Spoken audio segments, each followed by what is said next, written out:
All right, everybody. Welcome in and welcome back. Season 4, Episode 8, aka our 121st show. Andy, you are chipper. I am tired, but I'm happy. Yeah, And I think the listeners are in for a good podcast today.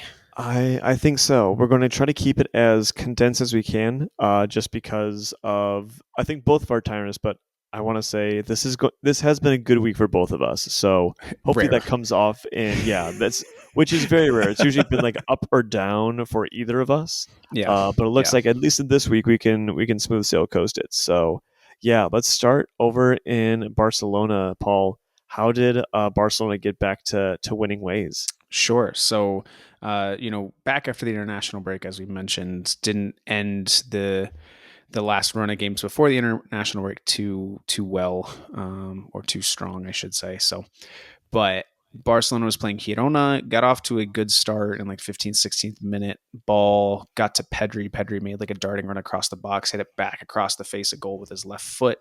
Beautiful finish from a holding central midfielder. And yeah, Barcelona's off and running. But then Mhm. 5 minutes later, Barcelona try to clear a corner. Ball gets recycled back into play. And then Axel Witsel that's been around football, it seems Wow, like for like for 40 years. Belgium, holy Yes. cow! Jeez, He hits a bicycle kick, yikes! and not a scuffed bicycle kick, like a clean, full body off the ground bicycle kick that one bounces into the side netting. Szczesny has no chance. Like what? Incredible, Yep. incredible. So it's 1-1. It goes back and forth. Honestly, Girona had more chances. They should have probably been up 2-1, 3-1, 4-1 by like the 60th minute, but couldn't convert their chances. Barcelona kind of hangs around. And mind you, we mentioned this last time, Barcelona is very hurt at this point. Lewandowski got Mhm. hurt over the international break. Ferran Torres got hurt over the No. international break. Danny Olmo got hurt over the international break. And I believe Andres Christensen also got hurt over the international So it break. So sounds like you're just kind of on your second string at this point. no. We're on third and fourth, Andy, at this Oh point. man. Oh boy. Oh So boy. some of the names on the squad list of bench players, I was like, I don't know who you are. They're all like 17 to 20-year-old kids from La Masia. So Mhm. Barcelona are needing a spark. Barcelona needs somebody in attacking position because at this point we had Casado, Pedri, and Frankie de Jong kind of in that trio Mhm. midfield kind of spot. So we didn't have a true attacking midfielder. Firmino was kind of playing on the left because we didn't really have a winger because Marcus Rashford had to play through the middle because again we didn't have a Mhm. winger. Yeah. And so I'm gonna give you 5 guesses of people. Now let's make it 3. I'm gonna give you 3 guesses of who Hansi Flick put on in the number 10 role to try to make a difference for this game. Who he would have put? I'm gonna say. I'll say Lamine. We'll start with Lamine. Okay. Just have him as number 10. Okay. Have another kid as a winger. It was not Lamine. So 2 And more it's not guesses. It's not Rafinha, right? It's not Rafinha because Rafinha is injured, correct? Correct. I'm not counting that as a guess. Correct. Okay, Rafinha's still thank hurt. you, thank you. Mhm. Because I was definitely going to be down and out for the count for that. Um, you're testing my knowledge of Barcelona players. Araujo, let's go. Holy crap, you got it right. No, really? Oh my Yeah, gosh! you did. Yes. That's So like yeah, the of third. all the people, Ronald Araujo, the central Wow, defender, is put on as not a midfielder, not as a as the wing, number left back, right back, 10. as the number 10. Holy heck!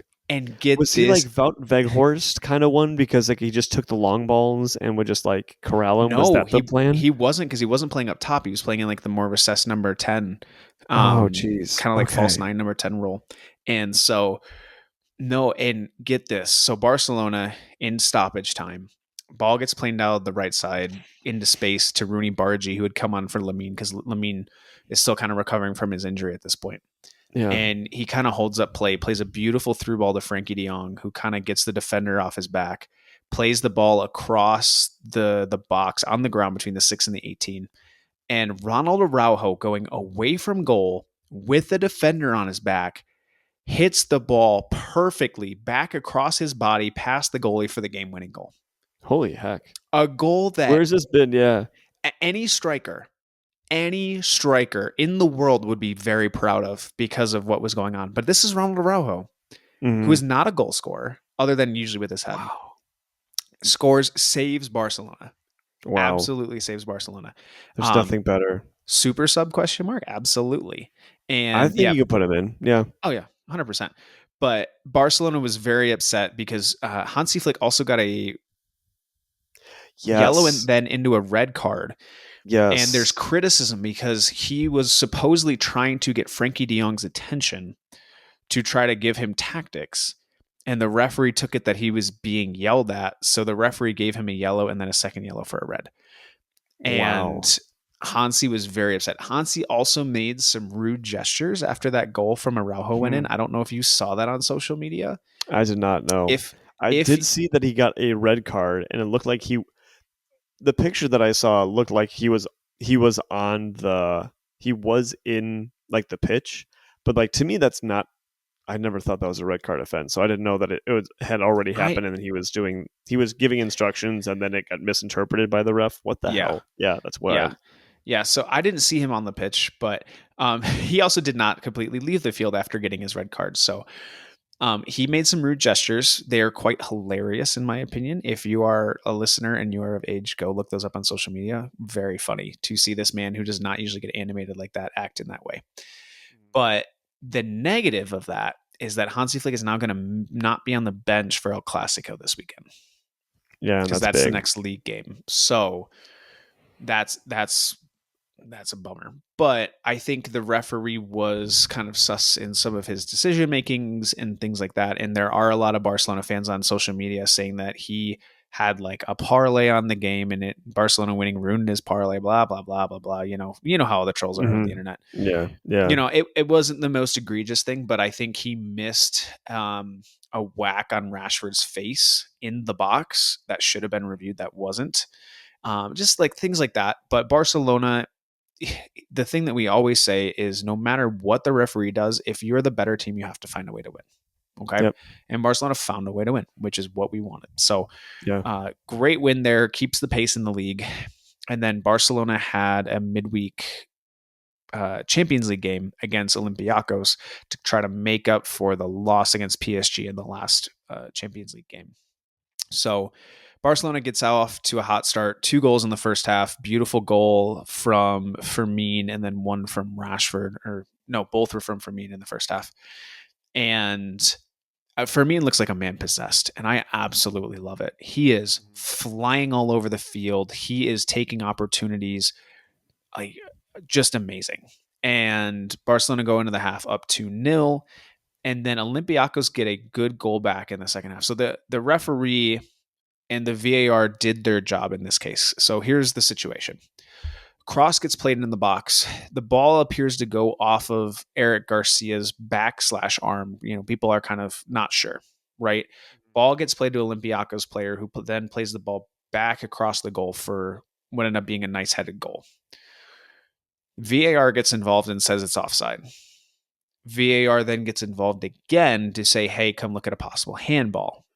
So the player who received the ball kind of off Eric Garcia's back/arm was in an offside position originally. Hmm. But because it ended up hitting Eric Garcia in an outstretched arm away from his body, a handball's given, penalties given to Olympiacos, and Olympiacos converts the penalty. So I'm going to say that right now, the referee and the VAR in this case did a good job. Okay. Yeah. I'm going to now criticize also this referee for this. Earlier in the first half, Balde got a yellow card for kind of a flying hand elbow as he's trying to shield the ball, which Hmm. usually are given just as fouls and play on, right? This referee decided to give a yellow card, so he made that a precedent. Okay. Later in the second half, another Olympiacos player got a yellow card for a straight hand, right? If that's the standard that the referee wants to give, fine. Okay. Yeah. But here's where he gets into trouble. Not 5 minutes after Olympiacos scored that goal to get it back to 2-1, they have the momentum. It's a really tight game at this point. An Olympiacos player has a free hand that grazes Mark Casado's face. Is there contact? Hmm. Yes. Casado goes down like there was a lot more contact. I'm going to say that for sure. I think it was a bit of a flop, 100%. But the referee, because he set this precedent of a yellow card for that sort of contact, gives a yellow card to this Olympiacos player. But guess what? He's Hmm. already on a yellow card. So that turns into a red, completely changes the outcome of the game, and Barcelona runs absolutely riot with 4 goals after that. Brace Yeah. from Rashford, Lamine Yamal gets a penalty, and then Fermin hits this unbelievable volley off of this. So Rooney Bargy takes the ball down the right side. He comes in for Lamine Yamal in like the 65th, 70th minute. And he hits this beautiful move where he like flicks the ball with the outside of his left foot out and then quickly cuts it with the inside of his left foot back in. Oh, sure, yeah. Almost puts the defender on the seat of his pants. Gets by, and then he tries to either like smash a ball past the goalie or hit a like low cross across the box. Completely slips. Like very hilarious for the skill to get by the defender. But the ball bounces and kind of like skips up to Fermin, and he hits it weak foot volley on this Wow. spinning ball from just inside the 18 and smashes it past the goalie for his hat trick. I mean, like I said, Love it. man possessed. Love it. He wanted that And hat trick so bad. Let's go. yeah, he got it. And Rashford got his brace, which was really nice in the second half. But like I said, the referee completely changed the outcome of the game. Yeah. And I think that VAR should be able to get involved in the case of second yellows. Only in the case of second yellows where the referee has made a call on the field of play that is going to send a player off that VAR looks at and goes, "Hey, I don't think this looked as bad as you thought it did. Come take a quick look at it." Okay? Mm, Give the referee the option to look at it real quick, say, "No, I missed that because it looked worse from my point of view, but now that I have these other angles, it's not a second yellow." Like that should have been what happened in this case. Because like I said, it was literally a graze. It was a graze. It was yeah. not a big hit. And even if it is a big hit, like that's a foul. And again, this Mm, referee got himself into trouble by having this precedent of setting that as a yellow card early on in the yeah. game. Because I think that's more on the referee for 100%. establishing that. Not even just seeing it, let it go like a little bit later on, and kind of seeing like that happen. Yeah. Because yeah, that's I, s- I see you and feel you on. I feel you on this in that yes, to make if someone sets a precedent to go and check that back to see if it meets that precedent, I think then it's like you've got moving goalposts then, because then if you just have a really strict referee, all of a sudden now it's all these checks kind of coming back in and kind of delaying the game too. So like Yeah. I mean, but I think it's that's tough. Yeah. it is. But if you look at it, how many red cards do we typically see in a football match? You know, we don't I mean, see them. ask Chelsea. Chelsea have had a red card in each of their last, I think, 4 or 5 matches. They've had a red Fair. card. Fair, So but let's say, on average, it's maybe what, half red card a game because you're maybe going to get one. Most games, you're not going to have one. So I'm literally talking, they're already looking at straight reds, right? yeah, That's already in the rules. I'm literally just talking about not VAR being like, oh, that was a second yellow. Come look at the monitor to apply a second yellow to a player. I'm literally yeah, just talking about players that are given a second yellow in hmm, situations where it's not egregious, where the VAR referee can say, hey, just come look at this real quick. And yeah, I think I'm being too sane, too kind of practical hmm, with this talking about VAR because we know VAR is all sorts of screwed up. But if yeah, VAR were to work correctly and we're working correctly, I think this is something that we could add in that would benefit the game, right? Because yeah, you'd never want to see a second yellow change the course of a game. But when it's warranted, you have to make the call. But it's those yeah, calls where it's like, man, the referee really missed that one. VAR's job is to make the game better, make the yeah, game playable in the sense of helping the referee on the field see things that he wasn't able to see in real time. yeah, And yeah. that's Because I that's think part it's of it. yeah. Because I think So, it's I don't know. I feel like VAR is meant to make it more fair. I think it's supposed to make it more fair.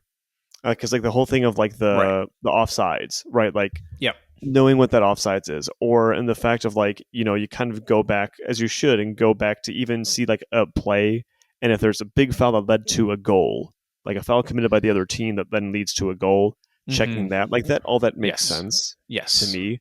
I think Yes. it's now getting to the point of if you're slowing down the game and if you are trying to freeze frame things to show to show something in isolation, like without the context, without everything else, just Mm-hmm. seeing things by the like to the T. Mm-hmm. All of a sudden, I think that takes away from the game because then it's like, Sure. oh, if it's like a stamp or whatever, this doesn't necessarily apply to this particular instance in Right. Right. Olympiacos. Yeah. But I think once you're starting to get down into that of like that granular, I think you're starting to lose. Then you start losing a little bit of the fun and the I think just the fun of the game because now it's like stop, wait a minute, did the referee make the right decision? Then is it do we even need a referee? Because if Right. it's always going to be reviewed by a virtual assistant Yeah. referee, then we don't need anyone calling in on it. We just Yeah. need the virtual assistant referee to pause and hit frame and wait, and then they Yep. go on Yeah. from there. So Yeah. I that's where I get kind it. of see that. I'm just trying to find a solution to this problem because I am in Olympiacos' corner for this Yeah, because they yeah, got screwed yeah. big time. I'm Yeah, honestly, for me, I think best thing they could do is just they have goal line technology, they have offsides technology. Leave it at that. Yeah. Like, yes, there'll be calls missed and wherever. Put another referee on the field on the edge, able to make calls. Like, Yeah. I, that's just my own opinion, but I Okay. hear what you're saying Yeah. because like what they did is completely changed the game, and yes, that's on the referee. That's on the Yeah. referee for Yep. establishing that. So Yeah. completely agree So with you in that. yeah. So I feel bad for Olympiacos. Z and I both said it during the game. I mean, yeah, it was fun to watch a 6-1 blow up, but it shouldn't have come to that. So Yeah, yeah. one thing I'd like to point out: Dro Fernandez made his first start in the Champions League. He's 17 years old, and he had two great plays. He played more of the left winger position, allowing Firmino to play through the middle. They kind of flip flopped a little bit. He's not a true winger, but it kind of suited him a little bit better because when he started for Barcelona earlier in the season, when we had injury issues, he wasn't great in tight spaces. He was kind of turning the ball over, was kind of indecisive, just kind of wasn't at the speed of the senior level game just yet. But there was one play early in the game when it was still 0-0. Ball gets played into him. He turns away from the Olympiacos goal, plays a back heel through the Olympiacos defender's legs, Yeah, perfectly into Balde's path, who then crosses the ball into Rashford, and Rashford like thigh/knees the ball because it kind of got up on him quick and just barely put the ball over the goal. It would have been one of the greatest goals this year that we have yeah, seen just based yeah. on the play. So, I mean, hats off to him for making that play at 16, 17 years old, for one. And for two, he got the ball in space, kind of waited, put a beautiful through ball into Firmino, who scored his first goal. So in his first Champions League start ever, he gets an assist. It was a little bit easier because the space was open to him. He didn't have to do a ton, but, he made the perfect play, made the read, played it to Firmino, and Firmino did the rest. So Yeah. hats off to him for making his first start, for having a really good first start. And yeah, again, Barcelona is in a good position, 6 points out of the possible 9 at this point in the Champions League, sitting just behind Real Madrid in second in La Liga. So we're at a good spot, not quite where I think we would want to be, but all things considered, all the injuries, everything Yeah. going on, the basically C/D squad that we had to play in this game against Olympiacos, even against Girona, like 2 wins and from those result or from what we had is amazing. Right. Yeah. Honestly, just the So icing on the cake would be what happens in El Clasico because that is yeah, a pretty big match I think coming up, 100%. and it's like we're what now 7 or 8 games through, so like we're no longer at the beginning of the season. Like Right. things are starting to kind of even out, and we're kind of seeing what teams are and who they're going to be. So yeah, I think it just kind of all comes down to for you guys. So how you get in general, or like just quickly, how do you feel they're going? How do you feel of Barcelona's chances in this Clasico? I don't think I've seen that much teeth ever from you in Yeah. anything. Yeah. Yeah. Is my reaction. And if we were fully healthy, I would be like, man, I think we're going to smash Real Madrid. But we are not fully healthy. And we don't even have our primary goalkeeper at this point. Like Szczesny is very serviceable, and I really appreciate all Szczesny has done for this team.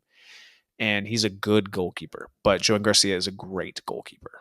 It's just Lewandowski may or may not be available. Rafinha may or may not be available, right? It's this idea of, are we going to have enough pieces to be able to kind of put that nail in the coffin on a team as good as Real Madrid? Yeah. So I'm worried about our defense. Our defense is not nearly as good as it was last year with Inigo Martinez. We do have a healthy Koundé. We do have a healthy Balde now, which really helps. But I think Pau Kubarsi is struggling a little bit as the main central defender in the tandem. Whereas last year he was kind of the complement to Inigo Martinez, and Inigo was the main guy. Yeah. Kubarsi played that role better. And, he's young. He's 18. He's trying to learn how to be that kind of lodestone, that, rock in the storm kind of thing, the Mhm. foundation of the house, right? And I think he's struggling with it a little bit. And that's not necessarily a full knock on him. He's 18. He's trying to learn it. So, Yeah. I don't know. I really don't. We've seen two different Barcelonas. I think, Pedri's been able to get some rest over the last couple of games. So has Lamine Yamal. I think if they're both at 100%, it's really going to help us. If we can bring Rafinha off the bench later in the game to give us a spark, I think that's really going to help us. Ferran Torres is going to be able to start, which means Marcus Rashford will be able to start on the left side, which is his more preferred position. So, I mean, if we're looking at starting lineup of Ferran Torres up top, Lamine on the right, Rashford on the left, for me and through the middle, Frankie and Pedri playing in the middle, and then going Koundé, Kubarsi, probably Araujo, or either Eric Garcia, one of those two at the back, which I don't love, and Balde on the left. Like, I don't hate our chances, but I don't love our chances. Right? Yeah. It really depends on which team shows up and kind of how Real Madrid plays. Like, Real Madrid's kind of been getting by lately this season. They're not blowing teams out of the water, and we'll kind Mhm. of get to that here in a little bit. But when the lights are on and the two teams show up, I mean, Real Madrid's a healthier team at this point, so it Yeah. just kind of depends on who shows Yeah. up. Yeah, and it could just come down to that of just like who's healthy, and again, you're going to get going with third and fourth stringers against Yeah. a seemingly pretty healthy Real Madrid. So it Mm-hmm. just could just be a gulf in that sort of class, not Yeah. necessarily between the two teams. It's just Yeah. where they're at currently. So Yeah. I we'll will see. say, though, getting Fermin back and what he showed against Olympiacos, I mean, he's ready to take that next step. I mean, I think he has firmly cemented himself as the starter over Danny Olmo, regardless of Danny Olmo's injuries. Yeah, yeah, I And think so. I just think he, possessed is the best word to describe him. And I've said it a few Mm. times, but if you're able to go back and watch those highlights, just watch him work on and off the ball. Like, Yeah, I love it. I mean, he's now probably my second favorite player. yeah, yeah. There's a And lot of moving from what I saw. I just saw the first couple goals yeah, from him. So both him and there, just the work that he's doing on and off the ball, he's everywhere. So yeah, I'd say it's the best, no better way than saying it than possessed. Yeah, yeah, for sure. So yeah, it'll be interesting to see what happens in El Clasico this Sunday, Andy. You're going to know very quickly if I'm a happy or a sad boy. yeah, So we'll yeah, kind of cover that next week in the next podcast. Very exciting whenever we have rivalries, Andy. And speaking yeah. of rivalries, let's talk about United's. Would you say biggest rivalry? Oh yeah, Yeah. absolutely. Okay. Okay. There's no doubt. Yeah. And I feel kind of like maybe I am not the Manchester United fan as I think, because I don't know if I have that much vitriol against Liverpool. For me, the vitriol is against City more so, Sure. but like Sure. historically, it's always Liverpool, and I can never Yeah. say like that I like Liverpool, Yeah. even though my brother Yeah. supports Liverpool. So all that being said, this was just there's a lot just writing on this game with the narrative of United. The narrative of is this going to be a chance for Ruben Amorim to win back-to-back games in his whole managerial tenure at United? Oh gosh. Yeah. Yeah. What this means, and just the media storm that would happen of when Ten Hag came in to play against Liverpool, getting smacked around at Anfield. Previous manager before that, I think it was Ragnick, smacked around. I don't think Ali did get smacked around. I don't know if it was at Anfield or if it was I think it was at Old Trafford. Anyway, all that to be said, a lot was kind of riding on this in terms of the game. And we have nothing, and we have the best start that we could have at the start of the game. Blistering attack. We're kind of rushing in and kind of pressing in at in the middle of the pitch. where Liverpool's trying to squeeze it. So the are kind of around our attackers, and at one point it's McAllister trying to go for a header and Virgil van Dijk trying to go both for a header. Mm-hmm. Virgil van Dijk ends up clattering McAllister, and McAllister falls to the ground. It's not called. The referee doesn't see it, even though it is a head injury. And so I think there's some questions on whether this should have been called back or not. Sure. But yeah, 100%. Yeah. Referee doesn't see it. VAR doesn't see that there's enough because it's not between two people on the two different teams. It's from the same team. Same team. Running into it. But we take advantage of it. Bruno slots it out to Brian and Bumo, who takes his run, slots it out to Ahmad, and Brian and Bumo goes on this run. And it's kind of amazing because at this point, and Bumo was actually on the ground, he was in that tussle with McAllister and Van Dijk, and he just jumps up and sprints and finds the space that has been vacated by Virgil van Dijk coming in to take the header.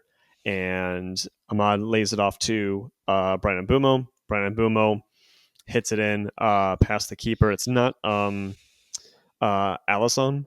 It's their backup goalkeeper. I can't remember the name of this person, but sneaks through him. And one of the quickest goals that we've scored at, if not the quickest goal we've scored at Anfield. And so Georgi Memardashvili. Yeah, Memardashvili. Yes, that's a mouthful. You'd think with a name that large, you could keep out anything in the goal, because how do you fit that name into the goalposts? I don't know how you do that. But we're up 1-0. Perfect start we could ever ask for. I think for the rest of the game, what I noticed is that we didn't play particularly well. Okay. We played a little bit more defensive. But I think that was just the necessity of the game, and our game plan was to do that.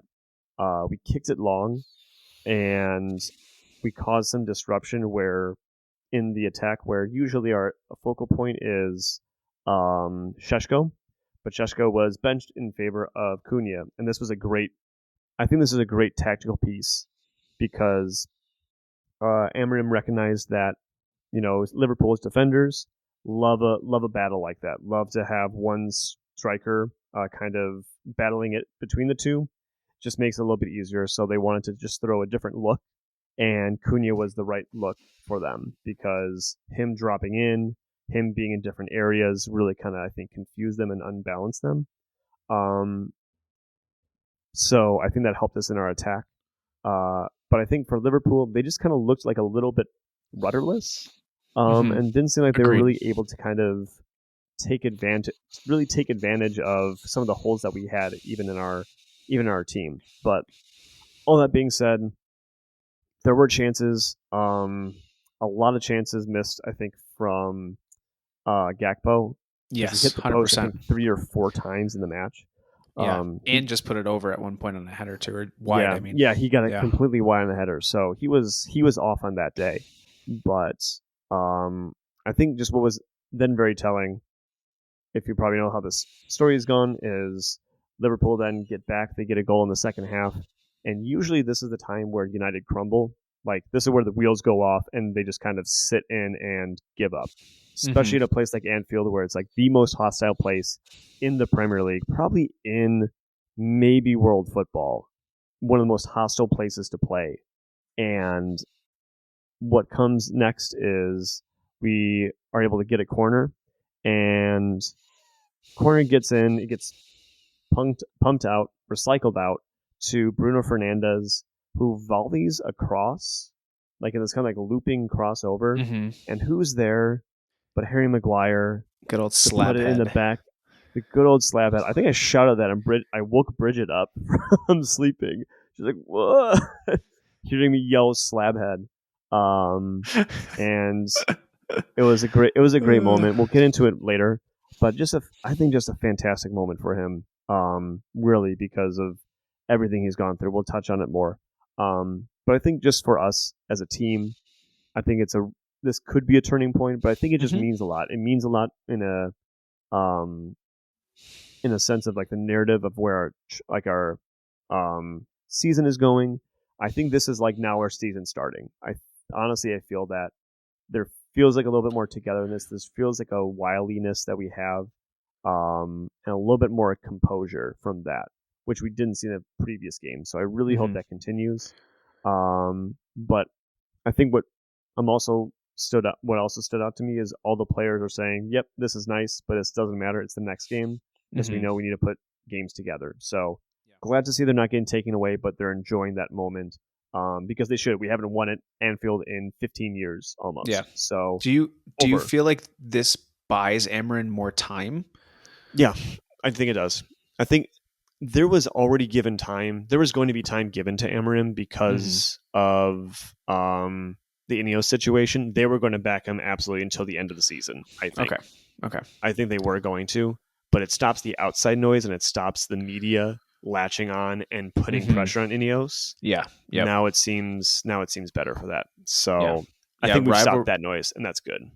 Rivalry wins always help. Yeah, If you I mean, I think you can look at seasons, and if you win 75% of your games against rivals, but only 25% of the games against everybody else in the sport, I think it is always going to buy you time because people are going to be like, yeah, like we didn't have a great season, but look how we did against our rivals. Right. yeah. Well, right, and like that's the big thing for any team is that you always look for who your rival is when you face your rival. Like Mm-hmm. we have that for Michigan State, and for me, Yep. like right when we talk about Michigan State, right now where we are at, we have a successful season if we win against Michigan. We can go 1-10, but if we beat Michigan, I think that's a successful season. Yeah. So Agreed. that's where I'm at with Yeah. the team. That's a different story. So we all like Yeah. have that Yes. as a part of it. So we have that. So we got that win at Anfield. Big moment for everyone. Let's just hope we can push on and continue that. So Yes. very And I excited think for that. we are 3 wins away from that gentleman on social media from being able to cut his hair. Yeah, 5 he wins must in have a been row. ecstatic. Yeah, Yeah. but like we're still less than halfway there. Halfway. Like we're Yeah. only 40% there. So he's we're doing it for him. I hope Yes. something like I hope there's like some sort of media campaign with him for some reason to have that or highlight that or like donate to a charity of his choice or something Yeah. Yeah. for that, because this is just blown into a crazy story, and because of that stat of Ruben Amorim hasn't won 2 games back to back, and it's like one of those wins was beating Liverpool for the first time at Anfield in over Yeah. 15 years. So that's Yeah. a That's great. nice statistic. That's great. So yeah. So moving on to from the vibes, our vibes are feeling, I think, good for the most part with Yeah. getting a couple gritty wins. Yeah. We'll head over to the Bundesliga, where Bayern have beaten out their traditional rival of Dortmund 2-1, and Leipzig have capitalized on their in their match, a 2-1 victory for them, which now means looking in Germany, we have Bayern at 21 points, RB Leipzig at 16, Stuttgart apparently is now in 15th place, jumping even Borussia Dortmund. Well, they're in So third place with 15 points, but yes, not in yes, did I 15th say place. fourth? You said they're in I 15th place. had 15th. Wow, that's apparently not the case. So thank you, Paul, for that. They're in third place. So Yes. yeah, a little bit of a shakeup, but looks like Bayern are putting on the pressure for there. Paul, I'm going to hand this over to you for La Liga because I Yes. actually need to plug in my charger into my computer. So Okay. I'll be going off for a bit. But Perfect. yeah, tell us what's happening in La Liga. Yes. So with La Liga, Real Madrid, of course, were gifted a 1-0 win over Getafe. There was an egregious no call tripping in the box that Getafe should have been given as a penalty to give a chance of tying the game up. Getafe was also wronged, in my opinion, of being screwed, for lack of a better term, on a player that just came on the pitch, and then 30 seconds later, he makes contact with Vinicius. Barely any contact, by the way. Very little contact. And Vinicius flops as usual. Referee gives a straight red card, which should have been overturned. It was maybe a yellow, maybe. And yeah, Real Madrid basically gets handed a win by the referees again. And it's really frustrating to see this week in and week out, but it's the world we live in. Just Real Madrid getting gifted results by referees. So, yes, so Yeah, they three they things. continue their winning ways. Atletico Madrid barely got by Osasuna 1-0. So what that means for the standings, Andy, is Real Madrid is in first with 24 points. Barcelona barely kept the pace, 22 points. Villarreal drew Betis 2-2. So they are in third with 17 points, and Atletico Madrid is now up to fourth with 16 points after barely getting a 1-0 win as well. Well, So there's I think three things now that are a constant in life: death, taxes, and the refs helping out Real Madrid. So yes, think in that order there. 100%. So So yeah, that's going to be a story coming up this weekend in El Clasico as well, especially since I feel like the refs have been a little bit against Barcelona, other than in this Olympiacos game. That was egregious. But yeah, we're going to see how all those storylines play out. Real Madrid is probably going to complain in the media about whoever's refereeing El Clasico because they always do that. But yeah, a lot of headlines, a lot of drama in La Liga, especially with the top two teams coming into this weekend. yeah, so big stuff happening this weekend. So if you guys aren't doing anything this weekend, checking out La Liga is probably going to be the best bet for an entertaining weekend. October 26th, Sunday, my time zone, Mountain time zone, 9:15 a.m., which would be a 11:15 start on the East Coast. So, Yep. So heads up on that. Heading now to Italy, going to both Serie A and Serie C. We have Torino beating Napoli in that matchup, oof, and wow.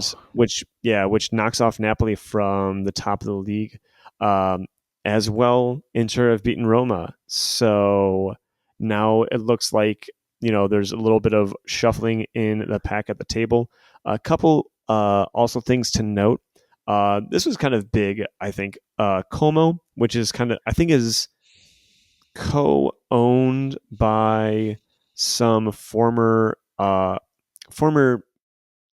think, both Premier League and international players of high renown.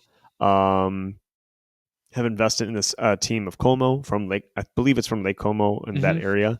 Yep. They actually downed Juve 2-0 at their place. So that's kind of I think it's in terms of probably the whole context, given where Juve's at, isn't super surprising that they would lose. But I think, seeing a relatively recent promoted team, Como stayed up from last year.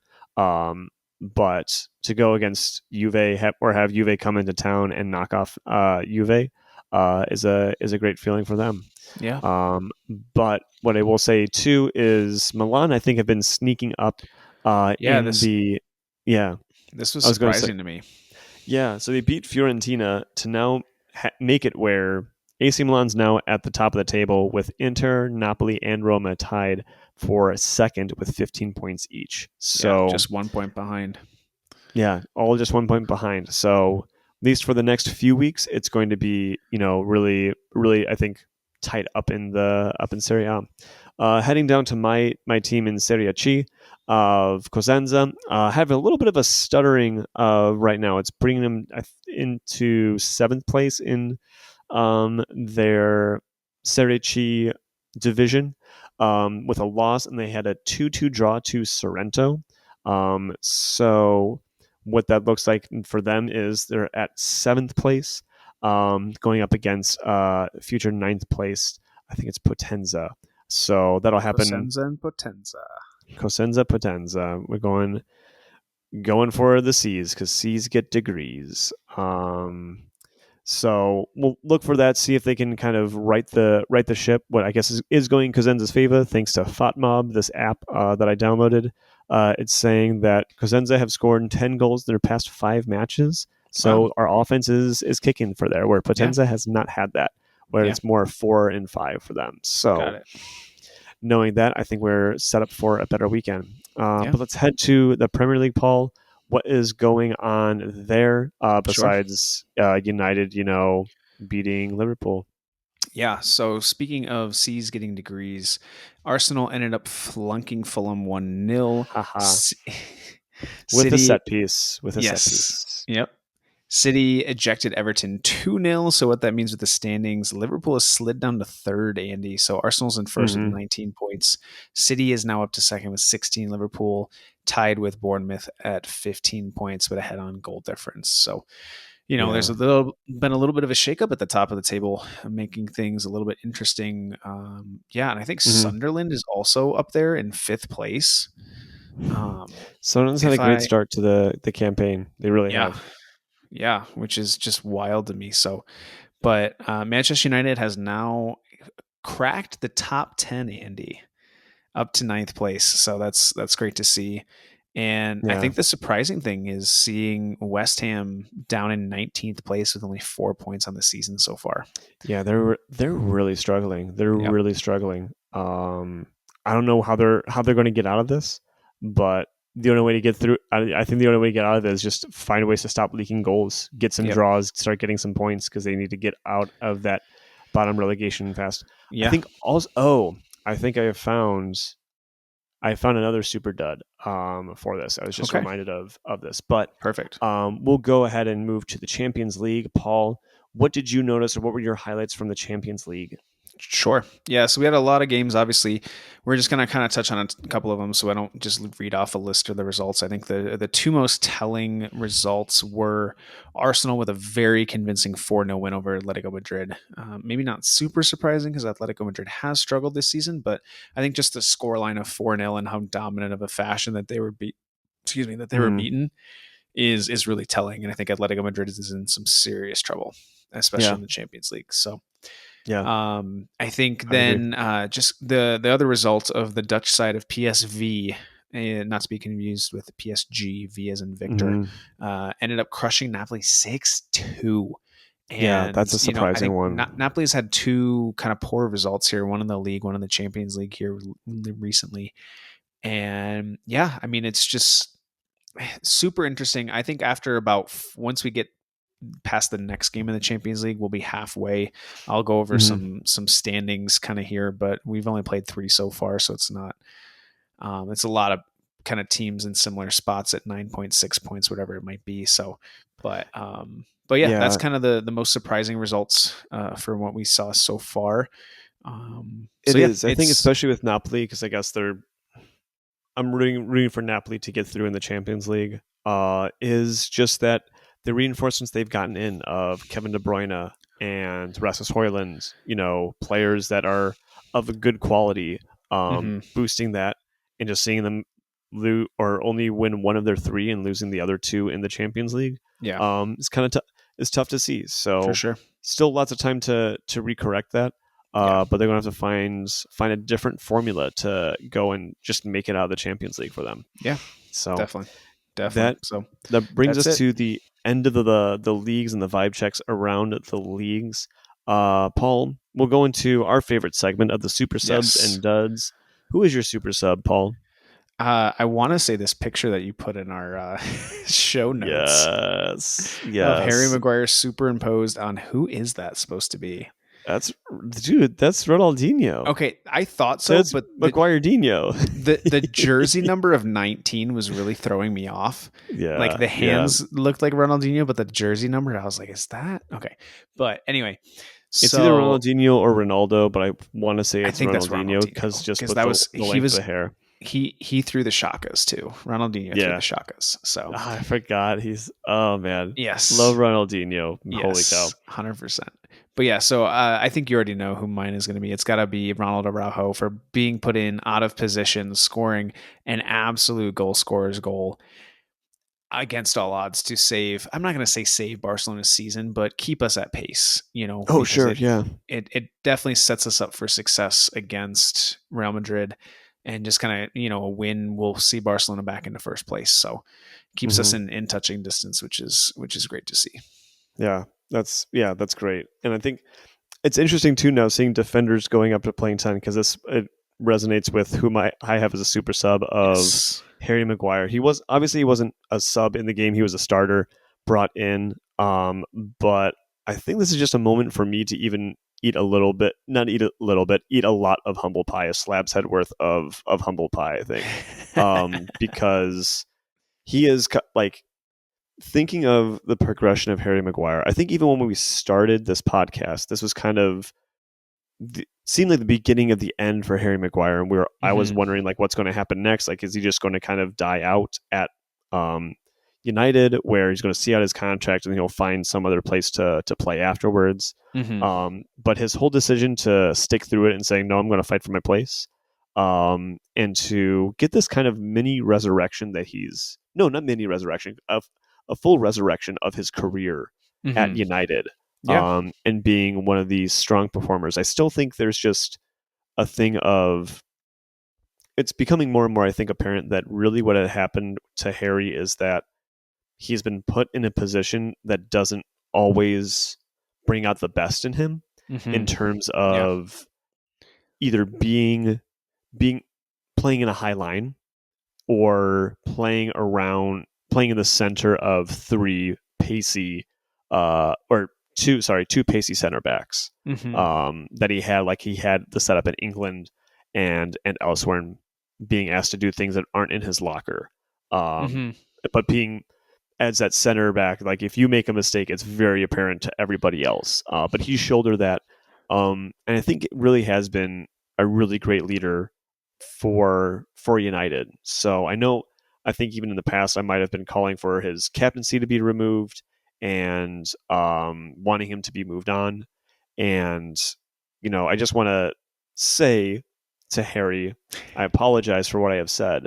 That's If big it of you. anyway was more inflammatory than anything, to kind of get that inflammatoriness, because I think everyone who knew you were going to come right, and I'm so very happy for Harry Maguire, and that this is now the meme that he's becoming, is everyone's loving on him, as opposed to Yes.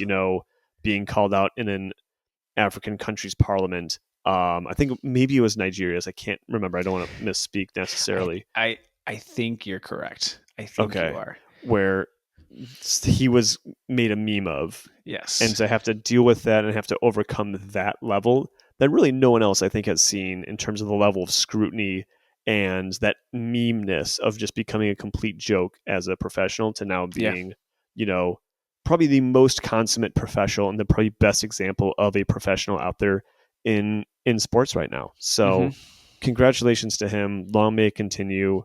Yeah. A great Harry Maguire is great for Manchester United. So Yeah. let's keep Yeah. let's And keep that up. But and as you said, kind of scoring a goal against a rival is gonna it does especially a game-winning goal is gonna do mhm. wonders no matter where you are at. Even if you're at the bottom of the doghouse, people are gonna be like, oh, Yep. Yeah. I gotta kind of like you now because you saved our Yeah. bacon. Yes. Yes. He's given us something that people haven't had in over 15, 16 years, a win at Anfield. So Yeah. he's a major, major reason for that. Yeah. So By the way, thank you, Harry Maguire.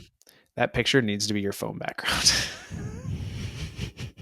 I can't have it replace my Old Trafford one, but I have to find a way to insert this in a little bit Or more into it. Yeah. make it a lock screen because you can, switch lock screens now on Oh, iPhone. that's right. You can't do So that. make You it a can't lock do that. screen. It's gotta be. Oh, It's yeah. so good. It's so funny. I love it. I love it. I wanted to put it actually in the background now, but it's too late. It's a web page, and I have to convert it to JPEG, and Yeah. I Okay. can't Yeah. do that right Yeah. now. So Yeah. Got it. anyway, that's what I have for the super subs. Super duds, Paul. Who do you have? Yeah. So I'm gonna go. I'm gonna go Hansi Flick in the Hirona game. Just not being on his p's and q's and picking up a red card before the biggest league game of our season. Well, one of two. Just you can't have that. I mean, you got to be more of a professional. But it is what it is. And then the second one I think is the referee in the Barca Olympiacos game for just absolutely hosing Olympiacos, and I feel so bad for them. And I'm in your Yeah, corner, Olympiacos fans. I'm in your quarter. Let it be known, and you guys deserve better, 100%. yeah. They only deserved a 2-1 victory, not a 6-1 victory, or Yeah. is what Well, you're I mean, saying, Paul. Yeah, that game could have gone anywhere. As from yeah, where the momentum was after the first goal from Olympiacos, it could have gone absolutely anywhere. So, yeah. That's fair. That's fair. So yeah, we just yep. missed out on the game for that. So yeah, I think a rightful call out for a dud. I was gonna say for my super dud, I was gonna say Arne Slot, because I guess it came out afterwards, or in the post match conference after the United match, where he was acting very surprised that teams were changing their lineup before playing Liverpool, and he thought that was like the way it came Oh, off was that like it was kind of like wrong for teams to do that.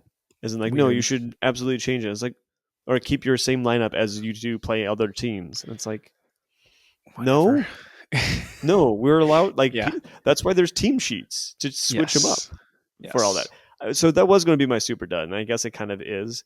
The bigger super dud is actually going to be the owner for Nottingham Forest Oh, because this is a bit. I think he has created what has been like the quickest dismissal of a coach after a game, where and he dismissed Ange Postacoglu with like after 15 minutes of the game ending, and asked him to leave and pack his bags and go and leave the premises. wow. Um, which is Why? astonishing. Yeah. Like that's astonishing. What was the reason for it? I mean, results I mean, it driven, was just maybe. really, really bad results. Okay. But he had fired Nuno Espirito Santo earlier in the season after I think a few games, and then he brought in Ange Postacoglu, who is known for playing a particular style. Yep. Like he's known, and he's not going to change that. Like that's what he did at Tottenham. Like he kept it that style, Yeah. and that's Ange. That's who he is. So to then fire him for being Ange and having it not work out there, man, you just wasted so much money. Yep. Like because Ange has definitely got a buyout of like if you fire me within this time, I'm going to make a crap ton. So you Yep. just put Nottingham Forest even in a worse position now Mm. than they've ever been. Yep. So yeah, so it's going to go to him. I don't know his name, but I'm just going to call him out for it because Yep. you're making a lot of Nottingham Forest fans very, very upset. And Nottingham Forest is a bigger club than Arsenal. So what are you doing? Just what are you doing for that? Evangelos Marinakis. Yes, that man. Get your Yes. act together. That's what Get I'll your say. act together. That's what I'll say. Well, that is going to, I think, wrap it up for us on this pod. We have a big, big one coming up with El Clasico and with United facing Brighton. So stay tuned for that, guys and gals. But until then, I have been Andy. Paul has been Paul, and with that, I'm wishing you all a big old bye. Bye.